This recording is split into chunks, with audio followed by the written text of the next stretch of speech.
le sage? Où est le scribe? Où est le disputeur de ce siècle? Dieu n'a-t-il pas convaincu de folie la sagesse du monde? Car puisque le monde, avec sa sagesse, n'a point connu Dieu dans la sagesse de Dieu, il a plu à Dieu de sauver les croyants par la folie de la prédication. 1 Corinthiens chapitre 1, versets 20 à 21. Peut-on être sage sans connaître Dieu? La sagesse de Dieu est une folie pour les sages de ce monde. La prédication de la croix est une folie. Voilà ce que nous révèle l'apôtre Paul.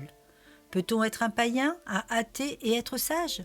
La sagesse humaine est relative à un bon comportement, une bonne attitude, de la douceur, un bon raisonnement, une maîtrise de soi, prendre du recul pour prendre une décision. Le monde païen associe très souvent la sagesse avec le comportement et la raison. C'est aussi être bien éduqué, ne pas être grossier, vivre en respectant les autres.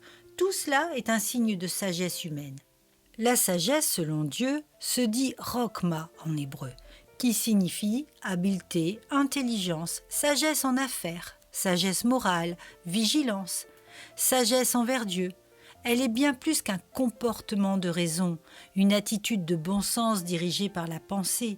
C'est la sagesse du cœur envers Dieu qui provient de l'Esprit Saint. La sagesse humaine n'est pas comparable à la sagesse produite par l'Esprit de Dieu. La sagesse d'un cœur régénéré produit des fruits divins que la sagesse humaine est incapable de produire, parce qu'elle est pécheresse.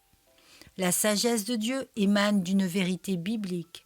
Dans Matthieu 16, versets 24 à 26, alors Jésus dit à ses disciples, « Si quelqu'un veut venir après moi, qu'il renonce à lui-même, qu'il se charge de sa croix et qu'il me suive. » La véritable sagesse n'est pas dans le vase mais dans les mains du potier qui nous façonne. Elle n'est audible et accessible que par la grâce de Dieu, par la nouvelle naissance. C'est ce que Paul veut dire dans ces versets. Et il précise que la sagesse de Dieu est une folie pour les hommes. Cependant, elle est l'authentique sagesse avec ses fruits, annoncés dans Galates chapitre 5 versets 22 à 26. La sagesse de Dieu développe la pureté de l'âme par son esprit pour la gloire de Dieu.